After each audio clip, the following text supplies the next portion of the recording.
ছাত্র গণঅভ্যুত্থানের পরেই যে সুযোগ সৃষ্টি হয়েছে গণতন্ত্রের উত্তরণের, সেই পথে আমরা এগিয়ে চলেছি।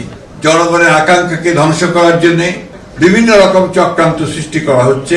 এইভাবে ষড়যন্ত্র করে, চক্রান্ত করে কোনোদিনই সাফল্য অর্জন করা যায় না। আজকে আমরা এমন একটা সময়ে এই দিবসটি পালন করছি যখন আমরা একটা ট্রানজিশনাল পিরিয়ডে, একটা উত্তরণের পথে আমরা এগিয়ে চলেছি।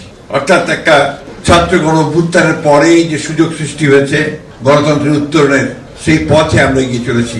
এবং যখন একই সঙ্গে সেই গণতন্ত্রের ধারাকে ব্যাহত করার জন্য, জনগণের আকাঙ্ক্ষাকে ধ্বংস করার জন্য বিভিন্ন রকম চক্রান্ত সৃষ্টি করা হচ্ছে। Bashundhara public school and college 2026 শিক্ষাবর্ষে ভর্তি চলছে।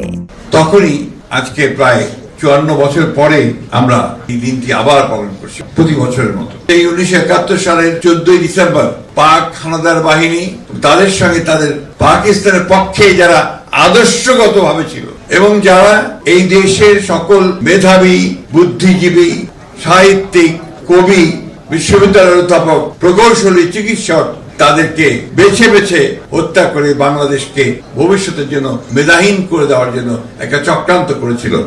সেই শক্তিকে আজকে সেই দিনই পরাজিত হতে হয়েছিল মাত্র 2 দিন পরে। এইভাবে ষড়যন্ত্র করে, চক্রান্ত করে কোনোদিনই সাফল্য অর্জন করা যায় না। সাফল্য অর্জন করে দাঁড়াই যারা সত্যের পথে থাকে, সঠিক পথে থাকে, লড়াই করে, সংগ্রাম করে তাদের সাফল্যের দিকে যেতে পারে।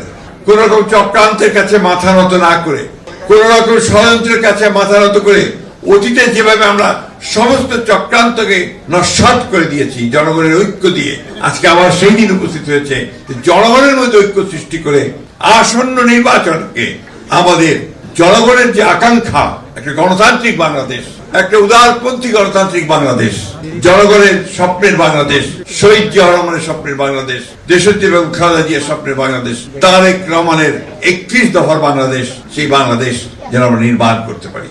আজকে যে পোলারাইজেশন সামনে এসছে, অর্থাৎ বাংলাদেশের মানুষ কোনটা বেছে নেবে? সে কি স্বাধীনতাকে বেছে নেবে, সার্বভৌমত্বকে বেছে নেবে, গণতন্ত্রকে বেছে নেবে, নাকি সেই পিছিয়ে পড়া যারা অতীতে আমাদের স্বাধীনতার বিরোধিতা করেছে, আমাদের সমস্ত অগ্রযাত্রাকে ব্যাহত করার চেষ্টা করেছে, সেই শক্তিকে বেছে নেবে?